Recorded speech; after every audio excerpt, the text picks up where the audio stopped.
आज मैं आप लोगों के लिए ये कहानी केवल ऑडियो के रूप में लेकर आई हूँ। प्लीज़ आप लोग कहानी को एंजॉय कीजिए। इस कहानी में आप लोगों ने अब तक पढ़ा कि अनोखी, बिहान, आदि, भावी, सिद्धार्थ, बाकी सब लोग सब गोलगप्पे खाने गए थे, जहाँ पर गोलगप्पे खाकर सब लड़ते झगड़ते हुए घर वापस आ गए हैं। अब कहानी को आगे कंटिन्यू करती हूँ। आदि अपने कमरे में बैठा कोई प्रोजेक्ट पर काम कर रहा था कि तभी उसे वीर की आवाज़ आई, जो नीचे किसी बात पर हंस रहा था। उसकी हंसने की आवाज़ सुनते ही आदि तुरंत कमरे के बाहर आया। हॉल में वीर और शिव को बैठा देख बड़बड़ा दिया, ये दोनों इतनी सुबह सुबह घर कैसे? नीचे जाकर देखता हूँ। इतना खुद से बोलकर वो नीचे आया और उन दोनों से बोला, तुम दोनों इतनी सुबह सुबह घर कैसे? वीर मुंह में ब्रेड पकौड़ा ठूंसते हुए बोला, गाड़ी से। इतना कहकर वीर अपनी ही बात पर हंसने लगा तो उसे देख आदि अपनी बत्तीसी दिखाते हुए बोला, ओह वेरी नाइस, अब काम बताओ वरना घर का रास्ता नापो। आदि की बात से खड़ा हुआ और आदि के पास जाते हुए बोला, हम दोनों महादेव के मंदिर जा रहे थे तो सोचा तुझे भी ले चले। आदि शिव की बात सुनकर हल्के गुस्से में बोला, तुझे पता है ना कि मेरी उनसे नहीं बन रही, तो फिर क्यों ये नाटक? शिव उसके कंधे पर हाथ रख कर बोला, पता है मुझे, लेकिन हम दोनों बड़े महादेव के मंदिर जा रहे हैं तो सोचा तुझे भी ले चली, तो वहाँ अपने सुकून से मिल लेना। आखिरी शब्द कहते कहते शिव के होठों पर मुस्कुराहट आ गई। शिव की बात सुनने के बाद आदि ने उसका हाथ अपने कंधे से हटाया और अपने कमरे की तरफ जाते हुए बोला, 5 मिनट रुक, मैं आया। शिव की बात सुनते ही आदि अपने कमरे में तैयार होने चला गया और वीर शिव के बगल में खड़े होते हुए बोला, यार मानना पड़ेगा, आदि चाहे जितना नाराज़ हो कहीं भी जाने से मना कर दे, लेकिन उस जगह जाने से कभी मना कर ही नहीं सकता। वहाँ जाकर इसका गुस्सा भी शांत हो जाता है। शिव पीछे बने बगीचे की तरफ जाते हुए बोला, हाँ बात तो सही है तेरी, बस ये दुआ कर आदि को संभालने वाली आ जाए। वीर मुस्कुराते हुए बोला, मिल तो गई है वो अपनी तूफान एक्सप्रेस, बस अब इन दोनों को समझाना है कि ये दोनों एक दूसरे के लिए ही बने हैं। वीर की बात सुनकर शिव के भी होठों पर मुस्कुराहट आ गई। आदि तैयार होकर बाहर आया तो उसे शिव व वीर नहीं दिखे तो उसने अपना फ़ोन निकाला और शिव को फ़ोन किया तो शिव के मोबाइल की टोन उसे अपने आसपास सुनाई दी तो वो बोला, मैं बाहर हूँ, तुम दोनों भी आ जाओ। इतना कहकर आदि बाहर चला गया और आदि की आवाज़ सुन वो दोनों भी बगीचे की तरफ से अंदर की ओर आ गए और वीर बोला, जाते हैं हम दोनों, वरना आपको ये भूखा शेर हम लोगों को खा जाएगा। जाते हैं हम दोनों, वरना आपका ये भूखा शेर हम दोनों को खा जाएगा।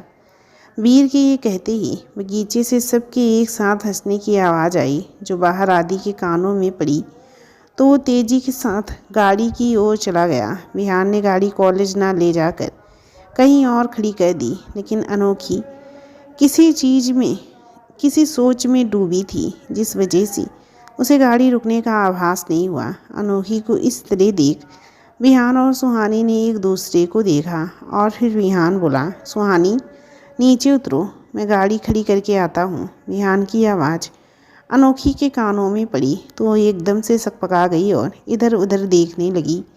तो बिहान फिर से बोला, सुहानी एक बार में बात समझ नहीं आती है, नीचे उतरो।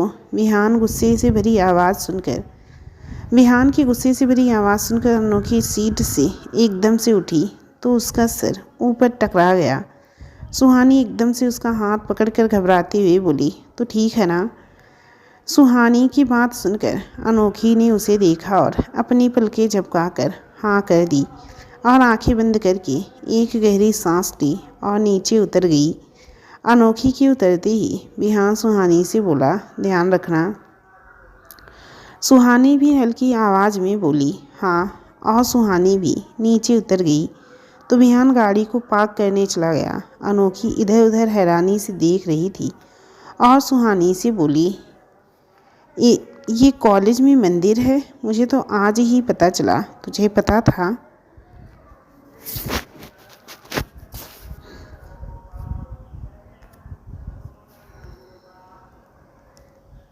ओह, अब समझ आया कि कॉलेज में मंदिर क्यों है। इतना कहकर अनोखी ने सुहानी को देखा तो सुहानी उसे हैरानी से देख रही थी।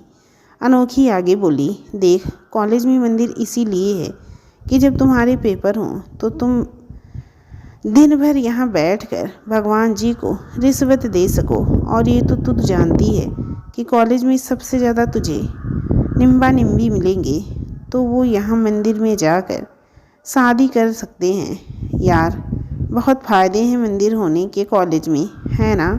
इतना कहकर अनोखी ने सुहानी को देखा और आंखों से इशारा किया तो सुहानी उसके सिर पर मारते हुए बोली, ढक्कन, ये मंदिर ही है, कोई कॉलेज नहीं। सुहानी की बात सुनकर अनोखी ने जल्दी जल्दी अपनी गर्दन घुमाते हुए इधर उधर देखा और सुहानी को देखते हुए बोली, हाँ, सब पता है मुझे। मैं तो देख रही थी कि तुझे कितना पता रहता है, या बस अपने शिव जी के ख्यालों में ही खोई रहती है। अनोखी शिव के बारे में बोल ही रही थी कि सुहानी सामने देखते हुए बोल पड़ी, शिव जी?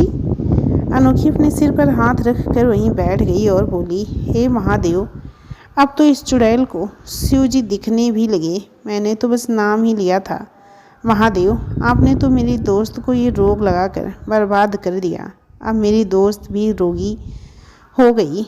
अब मैं क्या करूं, कहाँ जाऊं? अनोखी बड़बड़ा रही थी तो सबकी नज़रें अनोखी के ऊपर ही थी, लेकिन अनोखी को इससे मतलब नहीं था। लेकिन जब सुहानी को सबको अपनी तरफ देखते देखा तो उसने बगल में देखा तो अनोखी नहीं दिखी, तो खुद से बोली, ये कहाँ गई? अभी तो मुझे अपने बगल में ही इसकी आवाज़ आ रही थी, अब अचानक से किधर चली?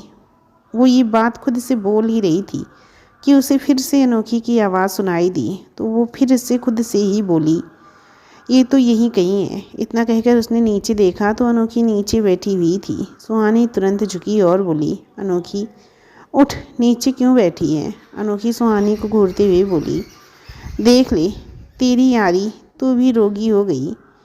अब देख ले तेरी यारी, तू भी रोगी हो गई है।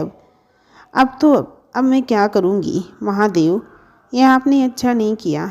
आपको तो मैं देख लूँगी, देख लेना। सुहानी को अनोखी की बात समझ नहीं आई तो अनोखी का हाथ पकड़कर उसे खड़ा करते हुए बोली, क्या हुआ है? क्या बोल रही है तू?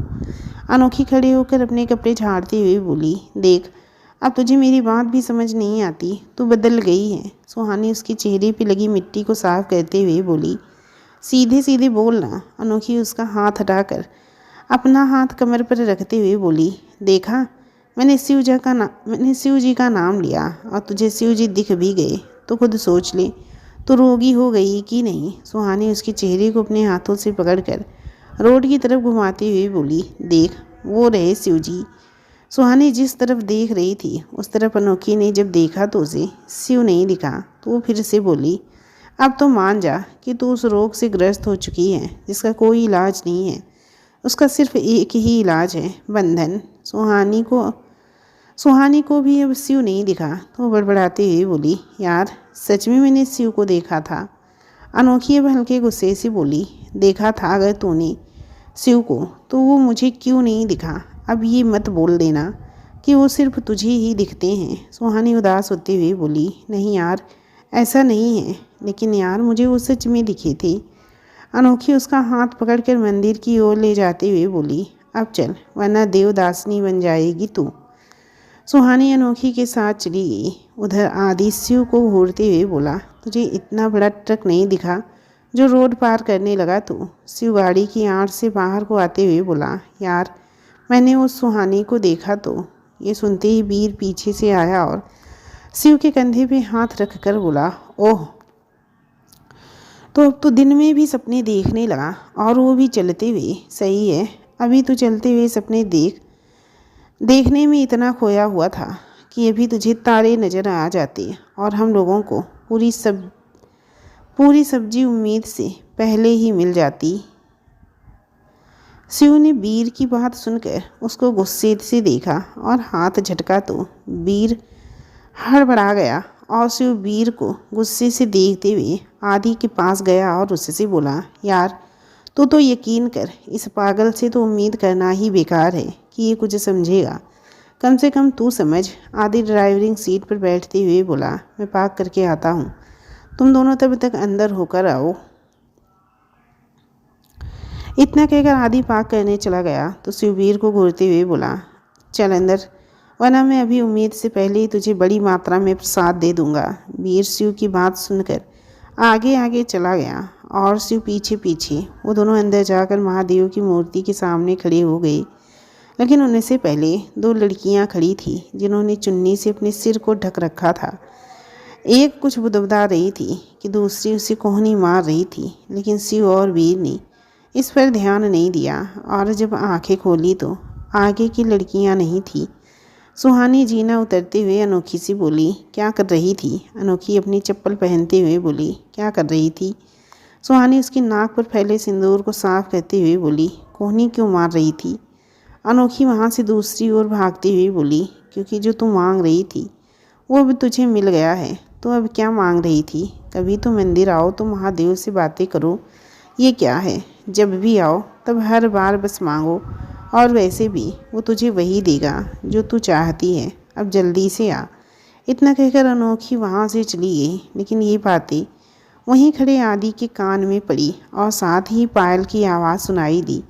तो उसने इधर उधर देखा। एक लड़की उसे भागती हुई नजर आई जिसका दुपट्टा जमीन को छू रहा था, लेकिन वो भागने में व्यस्त थी। ये देख आदि के कदम खुद ब खुद उधर को चले दिए और जब शिव और वीर आए, उन्होंने आदि को दूसरी तरफ जाते हुए देखा तो वो दोनों भी उसके पीछे हो लिए। अनोखी एक जगह आकर रुक गई। सुहानी भी रुक गई और अनोखी से बोली, तेरा बस चले तो महादेव की पूजा ना करे और ना ही करने दे। अनोखी उसको बिना देखे हुए ही बोली, हाँ तो सब लोग किसी न किसी वजह से ही मंदिर आते हैं, अब तो खुद को ही देख ले।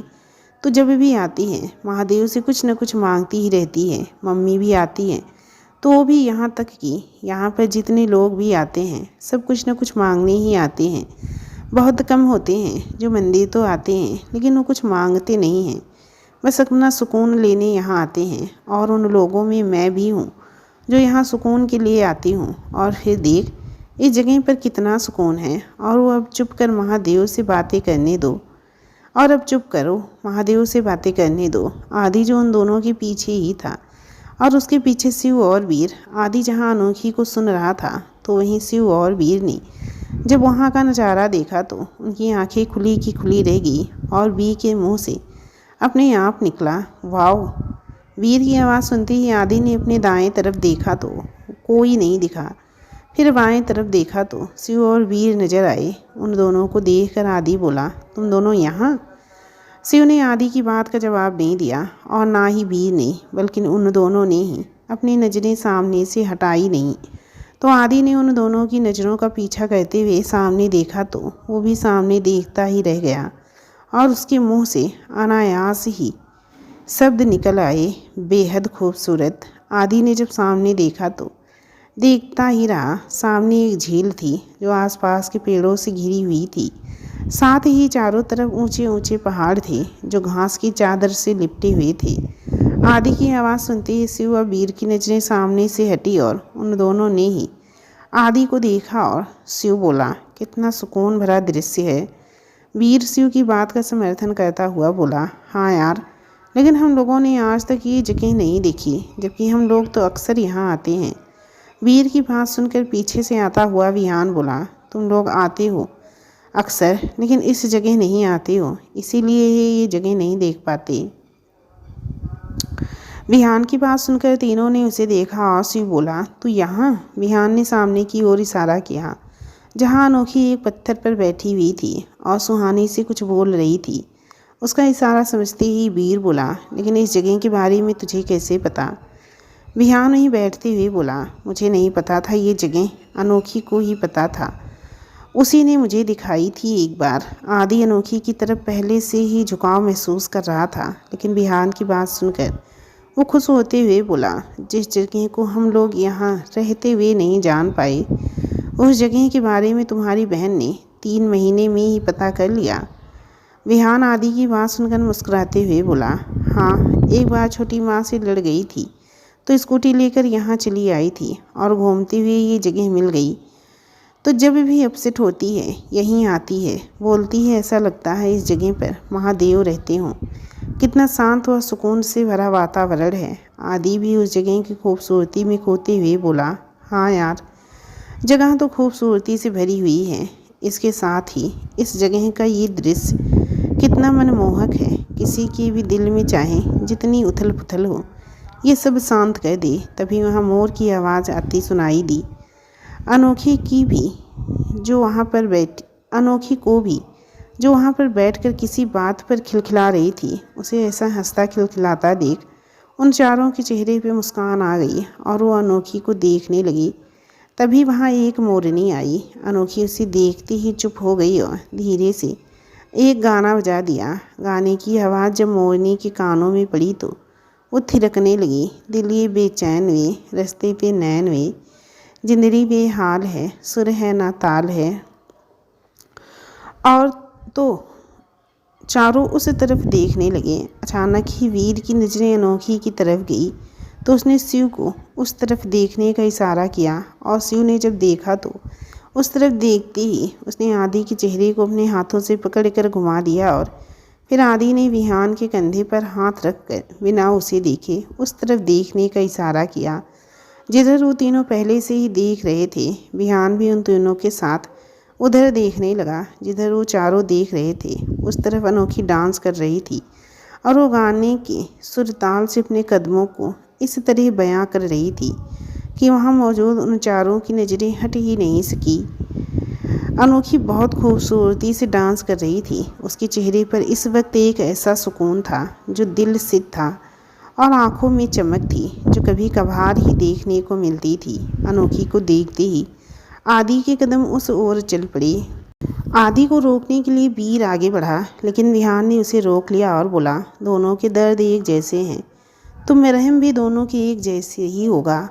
आदि अनोखी के पास पहुंच गया, लेकिन अनोखी डांस करने में खोई हुई थी, इसीलिए उसे आदि के वहां होने का एहसास नहीं हुआ। लेकिन सुहानी ने आदि को देख लिया और वो कुछ बोलती इससे पहले ही आदि ने उसे चुप रहने का इशारा किया और वो चुप हो गई। आदि वहीं पड़े हुए पत्थर पर बैठ गया और सुहानी वहाँ से निकलकर जहाँ विहान था वहाँ आ गई। अनोखी डांस करते समय गोल गोल घूम रही थी कि तभी अचानक उसके पैर में चुन्नी फंस गई और वो लड़खड़ा गई, लेकिन वो गिरती उससे पहले ही आदि ने उसे संभाल लिया और कुछ पल अनोखी को देखने के बाद उसे खड़ा किया और धीरे से बोला, संभल कर। अनोखी अपनी चुन्नी सही करते हुए बोली, जी वैसे आप यहाँ, मतलब भाभी भी आई हैं। आदि वीर और शिव की तरफ की इशारा करते हुए बोला, नहीं, उन दोनों के साथ आया हूँ। आदि की बात सुनकर अनोखी उन दोनों को देखते हुए बोली, वैसे एक बात कहूँ, बुरा तो नहीं मानेंगे। आदि अनोखी की तरफ देखते हुए बोला, नहीं, बोलो क्या बात है। अनोखी वीर व शिव को देखते हुए बोली, आपको नहीं लगता कि आपके ये दोनों दोस्त ठरकी हैं, विशेषकर वो चमगादड़ जैसी शक्ल वाला लंगूर। अनोखी ने अंत में कही गई बात लगभग वीर को घूरते हुए बोली थी। ये सुनते ही आदि की हंसी छूट गई और वीर के साथ खड़े सब लोग आदि को इस तरह हंसते देख हैरान थे, क्योंकि आदि ने हंसना छोड़ दिया था। हंसता था वो, लेकिन आज बहुत सालों बाद वो दिल से हंस रहा था और ये देखकर सब हैरान से थे। आदि को हंसता देख अनोखी मुंह लटका कर बोली, मैंने कोई जोक नहीं मारा, सही बोल रही हूँ। एक चमगादड़ जैसी शक्ल वाला लंगूर आपका दोस्त बिल्कुल नहीं लगता। अब आप खुद ही देखिए आप कितने समझदार हैं, और वो एक नंबर का उल्लू का पट्ठा। पता नहीं आप कैसे इसे झेलते होंगे। इसे तो उस चिड़ी मार का दोस्त होना चाहिए। उस खूंखार लकड़बग्घे के लिए तो यही लंगूर सही है। इतना बोलकर अनोखी चुप हुई तो आदि बोला, ये आप किसकी बात कर रही हैं। अनोखी ये सुनते ही रुक गई और बोली, अरे उस मंदबुद्धि इंसान को छोड़िए, आपको एक सलाह दूँ। अनोखी की सलाह वाली बात सुनकर आदि अपना सिर हिलाते हुए बोला, कैसी सलाह। अनोखी धीरे से बोली, आप ना उस शिव को अपना दोस्त रखिए और उस चमगादड़ वाले उल्लू को लकड़बग्घा के लिए छोड़ दो। आपके लिए तो ये शिव सही है, थोड़ा सा समझदार है, लेकिन ज़्यादा ये भी नहीं है, लेकिन थोड़ा सा समझदार है, इसीलिए इसे अपना दोस्त रखिए और उसे उस लंगूर लकड़बग्घा के लिए रहने दीजिए। आदि अनोखी की सलाह सुनकर उससे बोला, वैसे आप जिस इंसान को इतनी तारीफ़ कर रही हैं वो है कौन? अनोखी मुंह सिकोड़ते हुए बोली, अरे है एक सिरफिरा इंसान जो मेरे कॉलेज में पढ़ता है। पढ़ता पुढ़ता नहीं है, बस अपनी घिसी हुई अकल लेकर घूमता है, लेकिन जानता नहीं है वो कि अब की बार उसका पाला अनोखी से हुआ है। आपको पता है उसकी शक्ल उसके तलुओं में थी, लेकिन वो भी घिसी हुई है, लेकिन बेचारा भ्रम में रहता है कि अकल है उसके पास, जबकि राई भर की भी नहीं है। इतना कहकर जब अनोखी ने सांस ली तो आदि बोला, वैसे आप पढ़ती किस कॉलेज में हैं? अनोखी ये सुनती ही एकदम से भागी और पीछे मुड़ते हुए बोली, वो सब मैं आपको बाद में बताऊंगी, अभी कॉलेज जा रही हूँ, जल्दी है, क्योंकि उसके सनपुड़े को ठिकाने लगाना है और जल्दी नहीं पहुँची तो वो आ जाएगा और फिर मैं अपना काम नहीं कर पाऊँगी, इसीलिए बाद में मिलती हूँ। अनोखी ये सब पीछे चेहरा करके बोल रही थी, लेकिन भाग आगे को रही थी और इसी चक्कर में वो पेड़ से टकराने वाली थी। ये देख आदि वहीं से चिल्लाया। आगे देखकर आदि की आवाज़ सुनकर सबने अनोखी को देखा, लेकिन अनोखी तो अनोखी थी। उसने अपने नाम की तरह उसने आदि की बात को उल्टा लिया और आगे न देखकर पीछे ही देखती रही, और कोई कुछ समझ पाता उससे पहले ही वो पेड़ से भिड़ गई। और ये देख सबने आंखें बंद कर ली कि तभी अनोखी चिल्लाई, जल्दी चल सुहानी। और भैया के छोटे भाई बिहान अनोखी की बात सुनकर मुस्कुराया और शिवबीर और आदि जो कि वहीं आ गए थे, उन तीनों को अनोखी की बात समझते हुए बोला, जब गुस्सा होती है तो ऐसी ही ऊट पटांग तरह से बुलाती है, अभी जा रहा हूँ, लेट हो गया है, तो घर में ये डांट लगवा देगी या फिर पूरे महीने की पॉकेट मनी उड़वा देगी। ओके, कॉलेज में मिलता हूँ। इतना कहकर बिहान वहाँ से चला गया। सुहानी तो पहले ही चली गई थी। उन लोगों को जाते हुए वीर आदि को घूरते हुए बोला, हम लोगों के साथ तो तू कभी नहीं हंसा हम लोगों के साथ तो तू कभी नहीं हंसा इस तरह। वीर की आवाज़ सुनकर आदि ने वीर को देखा और अनोखी की बात याद आते ही फिर से हंसने लगा। तो वीर और शिव ने एक दूसरे को देखा, फिर आदि को, और वीर उससे बोला, भाई तू ठीक है ना? आदि हंसते हुए ही बोला, उसने तुझे चमगादड़ जैसी शक्ल वाला लंगूर बोला, बड़ा सही नाम दिया है। ये सुनते ही वीर चिढ़ते हुए बोला, उसने मुझे ये सब बोला और तू हंस रहा है? बहुत सही, बढ़िया दोस्ती निभाई है तूने। इस बंदरिया को तो मैं छोड़ूंगा नहीं। आदि वीर की बात को नज़रअंदाज करके बोला, अरे सुन तो आगे क्या बोली पता है? मुझसे कहा कि तू मेरा दोस्त हो ही नहीं सकता। वीर और शिव ये सुनकर एक साथ बोले, क्यों? आदि वहीं बैठते हुए बोला, वो बोल रही थी, उसे लगता है कि तू मेरा दोस्त नहीं हो सकता क्योंकि मैं समझदार हूँ और तू उल्लू का परदादा।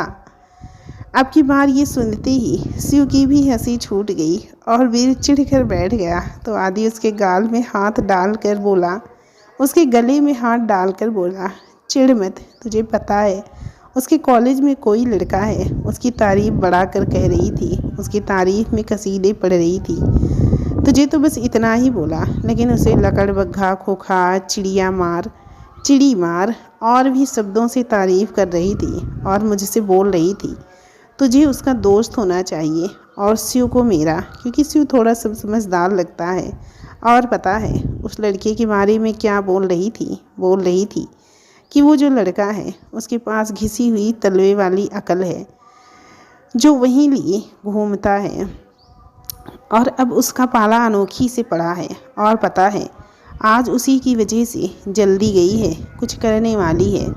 इतना बोलकर आदि चुप हो गया। तो शिव व वीर ने आदि की बात सुनकर एक दूसरे को देखा और वो दोनों भी हंसने लगे। आदि उन दोनों को हंसते हुए देखा तो बोला, है ना लड़की अलग? ये सुनते ही वीर हंसते हुए बोला, बहुत अलग। इतना कहकर वीर और शिव ने एक दूसरे को देखा और ज़ोर ज़ोर से हंसने लगे कि तभी आदि की नज़र अपनी कलाई में बंधी घड़ी पे पड़ी। वो समय देखकर बोला, चलो कॉलेज चलो, वरना लेट हो जाएगा क्योंकि वक्त हो गया है। इतना कहकर आदि आगे चलने लगा और वीर व शिव पीछे चलने लगे। और वीर धीरे से शिव से बोला, वैसे लड़की है बड़ी बवाल, लेकिन बेचारे आदि को ये नहीं पता कि जिसकी तारीफ में उसने इतने प्यारे शब्दों का इस्तेमाल किया वो इंसान असल में है कौन। शिव वीर को हाई फाइव देते हुए बोला, जल्दी चल, कॉलेज, देखते हैं क्या तूफान लाने वाली है ये लड़की। इतना कहकर शिव और वीर मुस्कुराते हुए आगे बढ़ गए और तीनों कॉलेज के लिए निकल गए। बिहान ने अपनी गाड़ी जैसे ही कॉलेज में रोकी, गाड़ी सही से खड़ी भी नहीं हुई और अनोखी तुरंत उतर गई। बिहान वहीं से चिल्लाया, अनोखी संभाल कर, लेकिन अनोखी ने उसकी बात ढंग से सुनी भी नहीं और कॉलेज के अंदर चली गई। सुहानी भी उतर कर उसके पीछे भागी और बिहान ड्राइविंग सीट पर बैठते हुए खुद से बोला, ये लड़की भी तूफान की तरह भागती दौड़ती रहती है, पता नहीं किसकी बैंड बजाने की तैयारी कर रही है। अनोखी भागते हुए म्यूजिक रूम में गई।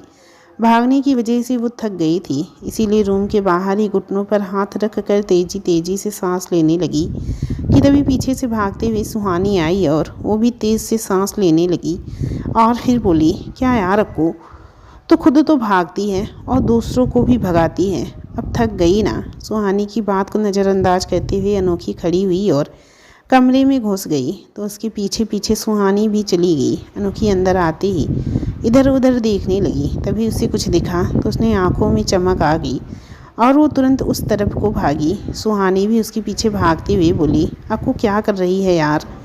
अनोखी सुहानी को घूरते हुए बोली, तू चुप रहे थोड़ी देर, समझी। सुहानी कुछ बोलने ही वाली थी कि ये देख अनोखी फिर से बोली, अब अगर तूने मुंह भी खोला तो मैंने तेरा मुंह तोड़ देना है। अनोखी की बात सुनकर सुहानी चुप हो गई और अनोखी कुछ करने लगी, जिसे देख सुहानी की आंखें बड़ी हो गई। अपना काम पूरा करने के बाद अनोखी ने जब सुहानी को देखा तो इसे इस तरह देखते हुए बोली, क्या हुआ, तेरी अखियाँ बाहर आने को क्यों व्याकुल हैं। सुहानी अनोखी की बात सुनकर थोड़ा झुंझलाते हुए बोली, पहली बार तो अपनी ये हिंदी मुझसे ना बोला कर, समझी। और दूसरी बात ये क्या किया तूने। अनोखी अपनी बोतल निकाल कर पानी पीते हुए बोली, क्यों देखा नहीं है क्या तूने। इतना कहकर अनोखी चलते चलते पानी पीने लगी तो सुहानी उसके आगे जाकर खड़ी हो गई और उससे बोली, देखा है मैंने, लेकिन फिर भी बता ये क्या किया है तूने। अनोखी चिढ़ते हुए बोली, या सुहानी, तू ना ये रिश्तेदारों वाले सवाल ना किया कर, वरना किसी दिन मेरा मूड ख़राब हुआ तो तेरी बत्तीसी के साथ साथ 64वीं भी तोड़ दूंगी। सुहानी अनोखी की बात सुनकर कुछ सोचते हुए बोली, लेकिन मेरी तो बत्तीसी भी नहीं है तो तू 64वीं कैसे तोड़ेगी। अनोखी सुहानी को घूरते हुए आगे बढ़ गई और बोली, 28 तेरे और 28 तेरे उनकी, जिनके साथ तेरे ये नैन मटक्के चल रहे हैं, और बाकी जितने बचे उतने तेरे मुन्ना के। सुहानी अनोखी की बात सुनकर फिर से बोली, वो सब तो ठीक है, लेकिन ये मुन्ना कौन है जिन्हें मैं नहीं जानती हूँ। अनोखी गेट के पास आकर पहुंचकर बोली, मुन्ना मुन्नी तेरे और तेरे नैन मटक्के वाले के बच्चे, समझी।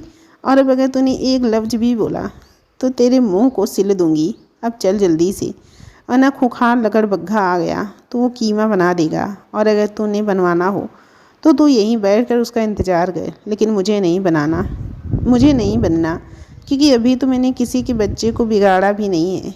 क्यों, अभी तक मैं मासी भी नहीं बनी हूँ। क्योंकि अभी तक मैंने किसी के बच्चे को बिगाड़ा भी नहीं है, क्योंकि अभी तक मैं मासी भी नहीं बनी हूँ, ना ही बुआ। तो मैं तो चली, और अगर तुझे चलना हो तो चल। इतना कहकर अनोखी भागी, उसके पीछे पीछे सुहानी भी। वो दोनों अपनी क्लास में जाकर बैठ गई। तभी उधर से आदि, शिव और वीर कॉलेज के अंदर आ गए। वीर एकदम से बोला, ओह सिट। ये सुनते ही आदि और शिव रुक गए और दोनों ने एक दूसरे की तरफ देखा और फिर शिव वीर से बोला, क्या हुआ। वीर दांत दिखाते हुए उन दोनों को देखते हुए बोला, यार मैं बताना भूल गया। शिव उसे नासमझी से देखते हुए बोला, क्या बताना भूल गया। वीर शिव और आदि को देखते हुए बोला, वो ये कि आज ना सिंह सर नहीं आएंगे। आदि और शिव सुनते ही एक साथ बोले, क्या। वीर अपना सिर हिलाते हुए बोला, हाँ। आदि अपने कदम आगे बढ़ाते हुए बोला, तेरा कुछ नहीं हो सकता है, चल कोई बात नहीं, म्यूजिक रूम चलते हैं। ये बोलता हुआ आदि म्यूजिक रूम को बढ़ गया तो शिव व वीर भी उसके पीछे हो लिए। इधर अनोखी खिड़की से बाहर झांकते हुए कुछ देख रही थी, और जैसे ही वो दिखा वो एकदम उछलते हुए तेज़ी से बोली, बूम। अनोखी के इतनी तेज़ चिल्लाने से क्लास में पढ़ा रहे प्रोफेसर ने अनोखी को घूर कर देखा। साथ में ही पूरी क्लास भी अनोखी को देखने लगी, लेकिन अनोखी की नज़रें खिड़की के बाहर थी, जिस वजह से वो ये देख नहीं पाई कि प्रोफेसर और क्लास के सब बच्चे उसे ही देख रहे थे, लेकिन सुहानी ने सबको अनोखी को देखते पाया तो उसने धीरे से अनोखी के हाथ में चुटकी काटी। अनोखी तेजी से चिल्लाई। ये सुनकर सुहानी ने उसका चेहरा प्रोफेसर की तरफ किया तो अनोखी ने जब देखा कि प्रोफेसर गुस्से से उसी को देख रहे हैं तो उसने अपने दांत दिखा दिए और चुपचाप खड़ी हो गई। प्रोफेसर बोले, अनोखी ये क्या हरकत है? अनोखी पहले तो चुप रही, लेकिन फिर बोली, सर कौन सी हरकत? प्रोफेसर उसी तरह बोले, ये बम किस वजह से आपने किया? अनोखी अपनी पलकें तेजी से झपकाते हुए बोली, सर आप बम नहीं जानते, इतने बड़े प्रोफेसर होकर बम नहीं जानते, सो सैड। अनोखी की बात सुनकर प्रोफेसर थोड़ा अचरज के साथ बोले, मेरे प्रोफेसर होने से और तुम्हारे बम का एक दूसरे से क्या कनेक्शन? अनोखी ये सुनते ही बड़े स्टाइल से सुहानी को हटाते हुए बोली, मैं वहीं आकर समझाती हूँ। इतना कहकर उसने सुहानी को किनारे किया और खुद प्रोफेसर के सामने पड़ी टेबल से टिक कर खड़ी हो गई और उसने बोला, अरे सर बहुत बड़ा कनेक्शन है। प्रोफेसर अब थोड़ा कंफ्यूज होते हुए बोले, क्या कनेक्शन है? अनोखी वहीं टेबल पर बैठते हुए बोली, देखिए अब अगर आपसे किसी बच्चे ने पूछा कि ये बम क्या होता है और आप नहीं बता पाएंगे तो आपको शर्मिंदगी महसूस होगी, लेकिन चिंता मत करिए, अनोखी आपको सब बता देगी। देखिए बम के 3 अर्थ होते हैं, एक तो बम मतलब धमाका, दूसरा बम मतलब बम चिंगम और तीसरा बम गाना। इसके साथ ही अनोखी डांस करने लगी और पूरी क्लास भी इसके साथ क्लास में मग्न हो गई और सबने मिलकर प्रोफेसर को भी शामिल कर लिया। वो सब लोग डांस में अभी मस्त थे कि तभी प्रिंसिपल वहाँ से निकली। वो ये दृश्य देखकर एक पल को ठहर गए और तेज़ी से गुस्से से बोले, ये क्या हो रहा है? उनकी आवाज़ सुनते ही पूरी क्लास जम गई, लेकिन अनोखी अपने में ही मग्न थी और बुम बुम करके नाचे जा रही थी। तो सुहाने ने उसकी बाँह पकड़ी और धीरे से बोला, अनोखी प्रिंसिपल। अनोखी ये सुनते ही एक पल को जम गई। प्रिंसिपल पूरी क्लास को घूरते हुए अंदर आए और गुस्से से बोले, ये क्लास है या कोई डांस क्लास? उनकी इस बात पर कोई ध्यान नहीं दिया और बोला, उनकी इस बात पर कोई कुछ नहीं बोला तो वो फिर से चिल्लाए, कोई मुझे बताएगा कि यहाँ क्या हो रहा था? ये अनोखी ने प्रोफेसर की तरफ देखा तो वो उसे ही गुस्से से घूर रहे थे। ये देख अनोखी मन ही मन बोली, हो गया सियाप्पा, कोई बात नहीं, अब जब रायता फैला ही दिया है तो समेत भूल लूँगी। चलो अनोखी इनको भी घुमा दे अब। इतना कहकर अनोखी एकदम से आगे आई और उनके पैरों के पास बैठ गई। प्रिंसिपल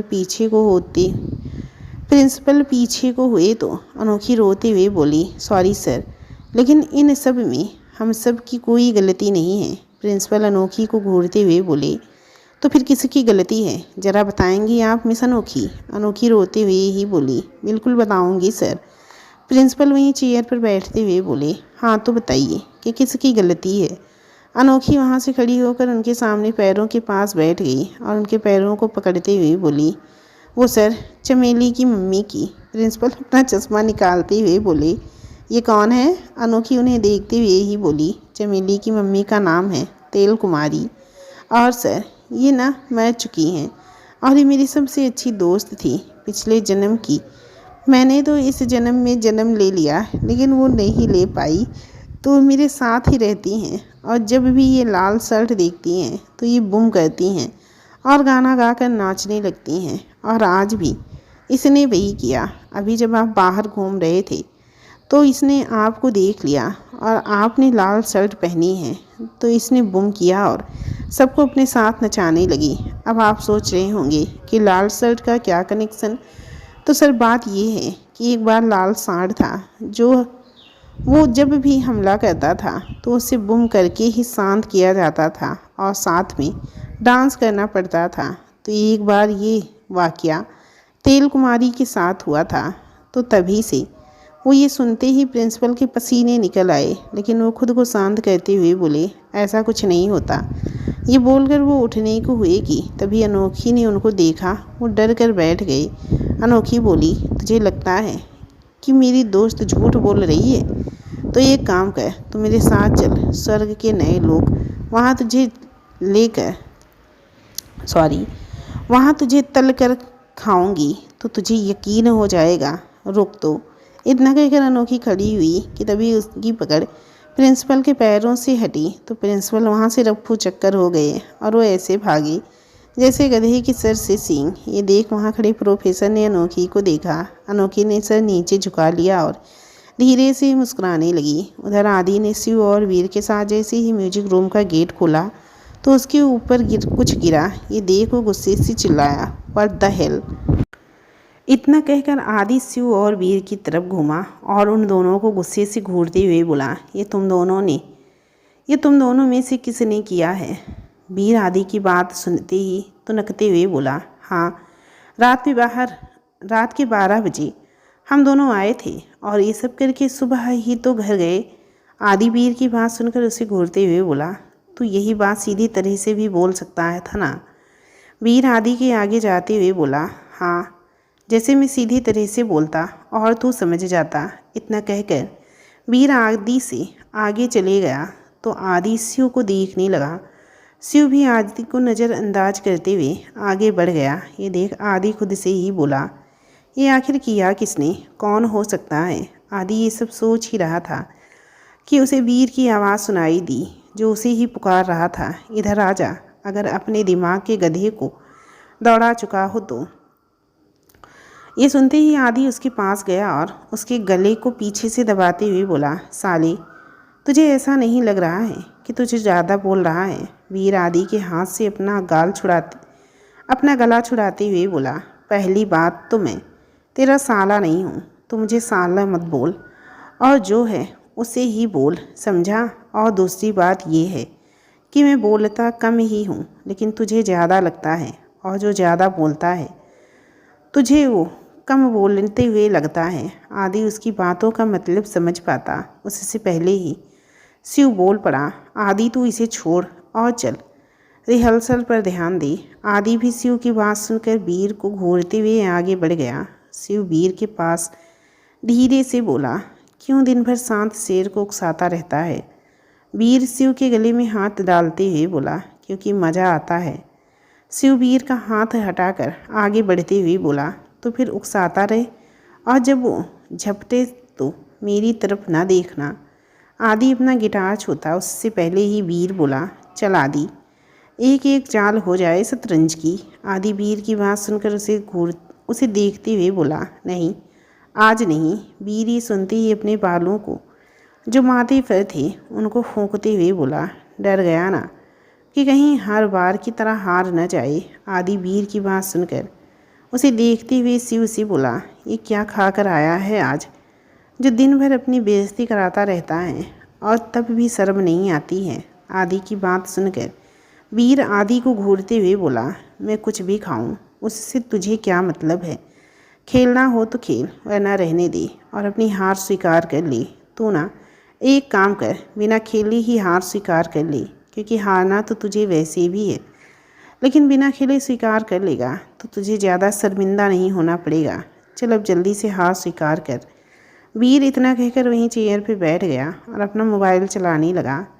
आदि उसे देखते हुए उसके सामने गया और उसे देखने लगा। वीर उसे नज़र उठाकर देखते हुए बोला, जल्दी स्वीकार कर, देर हो रही है। ये सुनकर आदि थोड़ा आगे बढ़ा और उसके कंधे को दबाते हुए बोला, चला जा, तेरी तमन्ना पूरी कर देते हैं। वीर आदि की बात ना समझते हुए उसे ना समझी से देखने लगा तो फिर वीर से बोला, सॉरी, नासमझी से देखने लगा तो आदि फिर से बोला, नहीं समझा। ये सुनते ही वीर ने अपना सिर इनकार में हिला दिया तो आदि वीर के पास से उससे दूर होते हुए बोला, चलो एक एक चाल खेल ही लेते हैं। वीर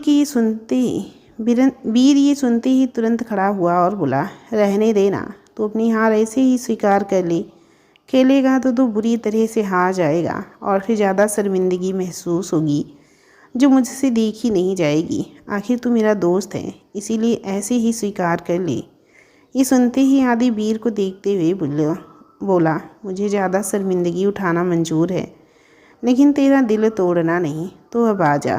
वीर ये सुनते ही अपने कंधे उचकाते हुए बोला, कोई बात नहीं, जैसा तुझे सही लगे, लेकिन ये रख ले, हारने के बाद काम आएगा। इतना कहकर वीर ने अपनी जेब से रुमाल निकाली और आदि को देकर आगे बढ़ गया। रुमाल पर जब आदि और शिव की नज़र पड़ी तो उन दोनों के चेहरे पर मुस्कान आ गई और आदि मुस्कुराते हुए बोला, साला इतना बड़ा हो गया है लेकिन आज भी रुमाल लड़कियों वाली ही रखता है। दोस्तों, इस कहानी की इस चैप्टर का एंड यहीं पे कहती हूँ। आप लोगों को अच्छी लगी हो तो प्लीज़ कमेंट करके ज़रूर बताइएगा कि आप लोग इस कहानी का दूसरा ऑडियो भी सुनना चाहते हैं या नहीं। लेकिन कहानी ऑडियो के रूप में ही आएगी, ये पक्का है, क्योंकि मैं थक जाती हूँ और कोई घर का काम करने में बड़ी मुश्किल हो जाती है। मुझे 2-2 चैनल पर स्टोरी अपलोड करती हूँ, इसीलिए प्लीज़ आप लोग समझने की कोशिश कीजिए। और वैसे भी मुझे लगता है ये स्टोरी आप लोगों में से बहुत लोगों ने सुनी हुई है, तो जिन्होंने नहीं सुनी है वो ऑडियो के रूप में सुन सकते हैं। स्टोरी ये वाली ख़त्म होती है, जल्दी से एक नई स्टोरी लाऊंगी, वो भी बहुत ही इंटरेस्टिंग। तो प्लीज़ आप लोग अपना प्यार और साथ बनाए रहिएगा। और आप लोगों में से जो लोग भी तेरे प्यार में हम संवरने लगे कहानी को सुनना चाहते हैं तो लिंक नीचे कमेंट बॉक्स डिस्क्रिप्शन बॉक्स में मिल जाएगा। फिर भी अगर नहीं मिलता है तो आप लोग हमें कमेंट करके बताइएगा, मैं आप लोगों को लिंक दे दूँगी।